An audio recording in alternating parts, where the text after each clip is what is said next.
c'est votre dernier sens 24 heures ngeen am 24 heures moto sax 24 heures ay waxtu ngeen am ngir mën a saisir opportunité bi nga xam te ni donc c'est la deuxième fois ma ciy wax donc il y a de cela 2 mois donc si vous vous rappelez bien su ngeen ko fàttale ko bu baax xool leen vidéo bi nii donc il y a 2 mois donc xaaral ma cliquer ci vidéo bi ngeen xool donc defal naa leen benn vidéo wax ci ak yéen pour ngeen mën a saisir opportunité bi nga xam te ni tey moom laa leen di wax ne leen jéem leen ko saisir balaa muy trop tard voilà donc def na 2 mois voilà ñu xool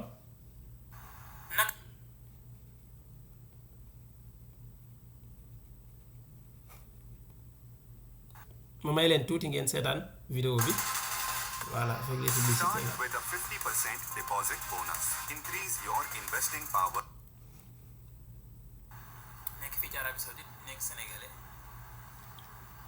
nekk fii ci université King Abdulaziz ne la aussi vidéo bi boo ko raté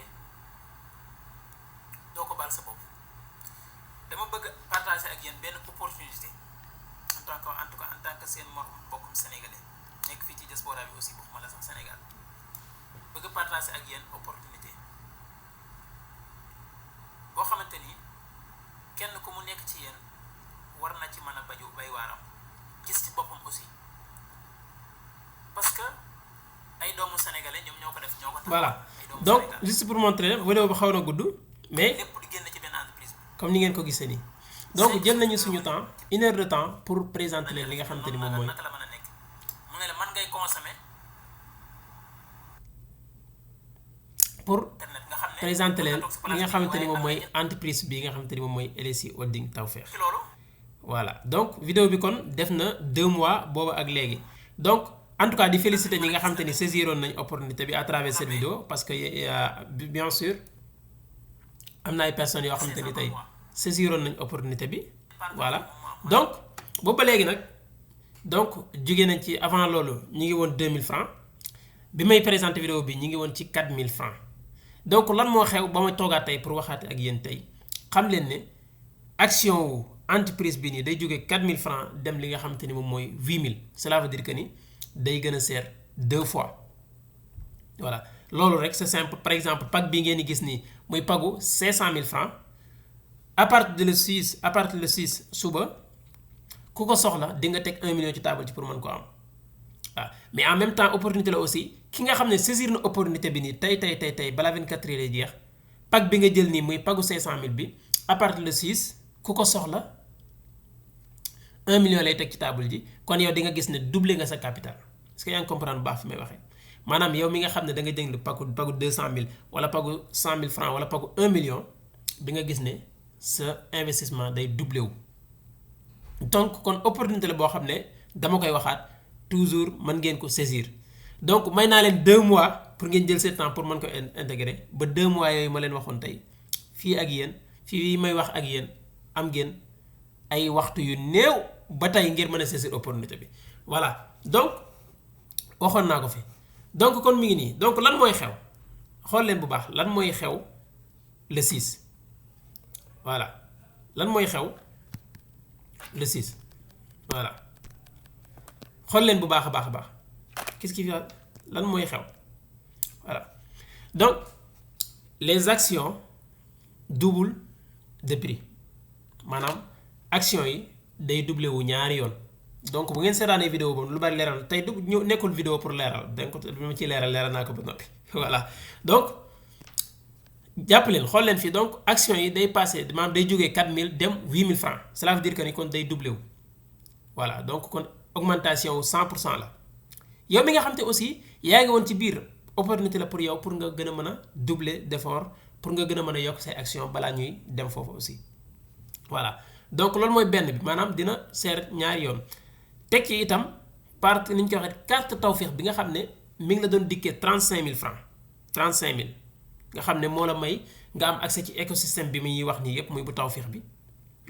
carte Tawfekh boobu noonu day jógee 35000 dem 60000 francs voilà donc day doublé wu moom it voilà teg ci itam donc mu ni ñu koy waxeeti day nekk loo xamante ni te voilà d'accord et reste illimité voilà maanaam day nekk loo xamante ni boo ko see am c'est à vie voilà donc boo ko xasee am moom c'est bon maanaam dootoo ko soxla loolu kon loolu changé wuñ ko maanaam carte bi boo xasee am da nga koy continuer di ko am mais day jóge 35000 dem 60000 francs te carte bi attention boo saisirul opportunité bi aussi am na nu muy demee jëmi jamono mën na nekk carte boo xamante ni dañ koy renouveler chaque année voilà kon tey jóge na 35000 dem 60000 francs boo saisirul opportunité ba tey boo ko bëggee ëllëg am na nu muy demee pour nga am ko chaque année da ngay fay ngir mën ko am parce que carte bi liñ dëxañ ci biir moo bari voilà donc loolu moom moo ci kii teg ci itam li nga xamante ni moom lañ tuddee part tawféex yi ñi ci biir communauté bi xam nañ ko bu baax a baax donc dividende yi ñuy fay par mois maanaam dividende mensuel yi dividende yooyu noonu ci part tawféex yi lañ koy natt voilà pool bi fi may wax ak yéen nii mi ngi voilà donc na jaruma ciy tudd jaruma ciy ñëw donc part tawféex yooyu noonu dañ koy diviser moom it dañ koy xaaj maanaam pagu par exemple pagu 500000 bi nga xam ne yaa ngi ci doon am 30 part tawféex yi nga xam ne mën na la dugalal dara par weer 30 yooyu noonu day nekk dootul nekk 30 day nekk 15 bu dee pagu 235000 bi nga ci daan am 15 dootul nekk di 15 dañ koy xaaj day nekk kon 7,5 bu dee pagu li nga xam te moom mooy 100000 bi aussi c'est la même chose 6 nga ci doon am da léegi dootul nekk di 6 3 lay doon kon opportunité yii yépp nga xam ne tey boo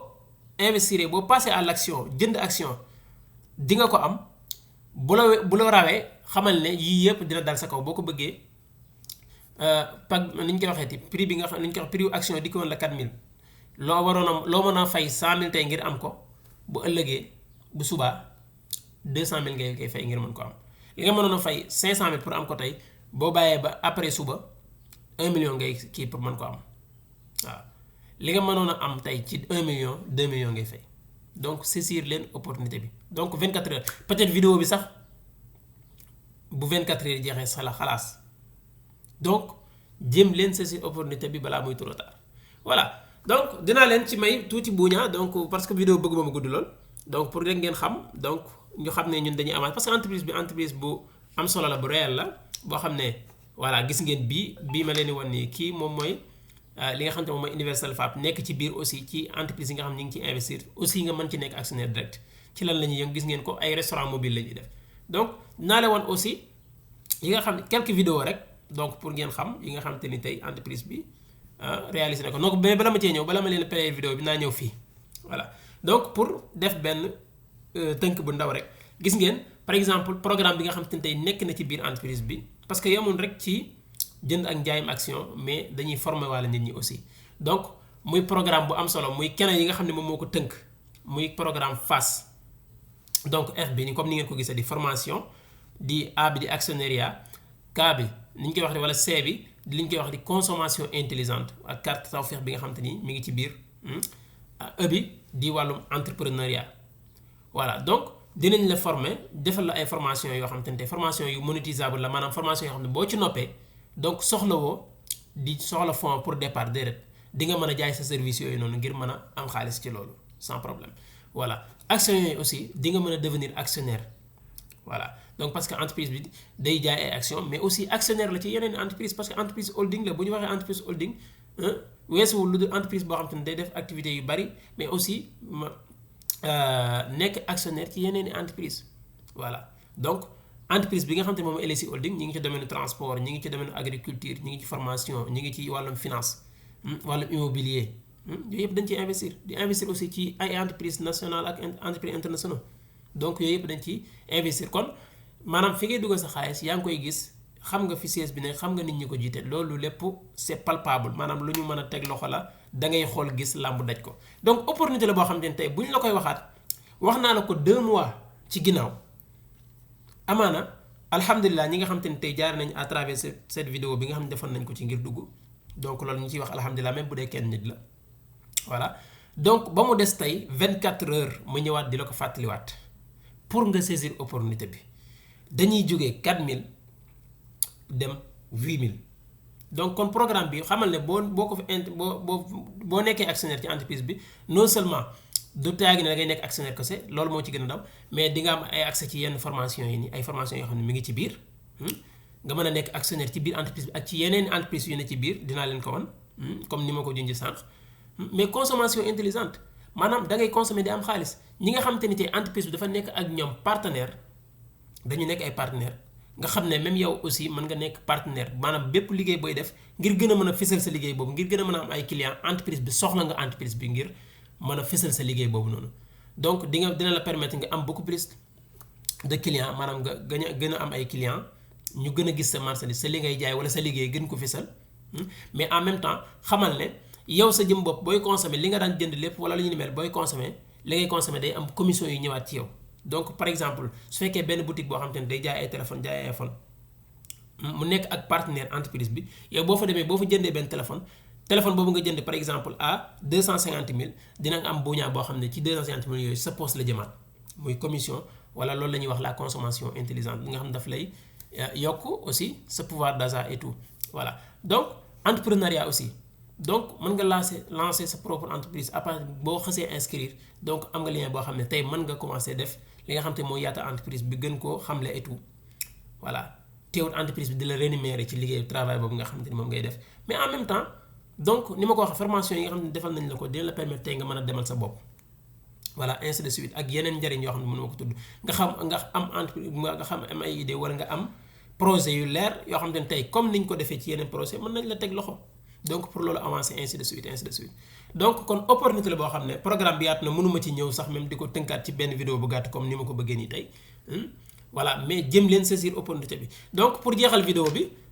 donc mën naa leen rek may quelques voilà donc lii ni ma leen ko waxee nee naa leen dañuy yëngu ci domaine transport lii moom mooy deuxième vague bi nga xam te ne tey mooy oto yi ñu mujj ñëw donc ma pelee ko ngeen seetaan ko tuuti am na yeneen oto yu njëkkoon a ñëw avant bi voilà donc lu palpable la li ñu leen wax nii lépp donc dañ leen woo ngeen nekk actionnaire ci lii. J'espère que vous allez bien. Donc là, vous voyez encore, nous venons d'acquérir de nouveaux véhicules pour le projet VTC de Edionic Business. Donc voilà encore quelques nouveaux véhicules. Et comme nous l'avons dit, l'objectif c'est tout simplement d'avoir 50 véhicules d'ici la fin de l'année. Et chaque mois, nous allons tout simplement débarquer quelques véhicules ici à Dakar au Sénégal. Donc voilà, nous sommes déjà dans les véhicules, vous voyez un tout petit peu. Donc c'est de ça en réalité qu'il s'agit, chers amis. Donc comme le dit Paul Kagame, travaillez dur jusqu'à ce que cela fasse mal, car la pauvreté fait encore beaucoup plus mal. Vivement que le succès reste et demeure notre partage. Salut. Voilà, donc yéen a ko gisandoo donc fi ngay dugal sa xaalis yaa ngi koy gis donc lii nag bépp Sénégalais war na ci mën a jàpp war na ci mën a dugg gis ci boppam entreprise bi gis ci boppam ngeen avancé parce que mbiru Sénégal la mbiru Afrique la donc parce que y a beaucoup de pays africains yoo xam ne tey ñi ngi en avance même ci Sénégalais yi donc parce que yow en tant que Sénégalais su fekkee lii xamoo ko woon xamal ne bari na ay même yeneen pays africains yoo xam ne ñi ngi ci donc ma war leen Universal Fab bii tamit entreprise la boo xam ne ñi ngi ciy investir mais en même temps aussi bu nga le fait que nga nekk ci biir man am nga possibilité investir direct ci entreprise bii nii voilà donc bi mooy Universal Fab.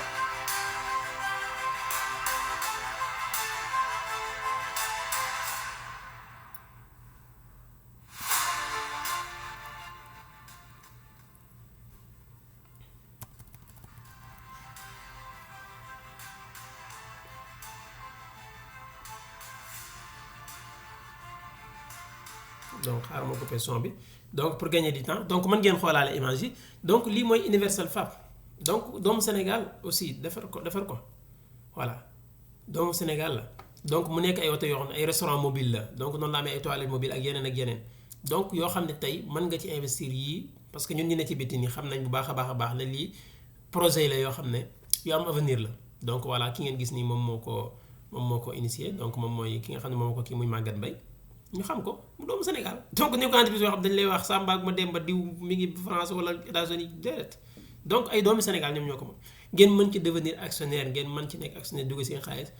ñoom ñu gis ci seen bopp bu avancé nga gis ci sa bopp aussi en même temps voilà donc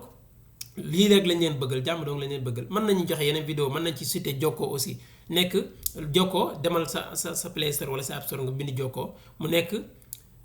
application boo xam ne daf li mu lay may mooy li ñuy wax wàllum interopérabilité boo yoree xaalis ci sa Wave bëgg ko yóbbu sa Orange Money wala yor nga xaalis sa Orange Money bëgg ko transférer sa Wave donc doo yem rek ci consommer comme ni ngay consommer Wave sans nga ci am dara ni ngay consommer Orange Money donc Jokko tey nga am ko nga koy consommer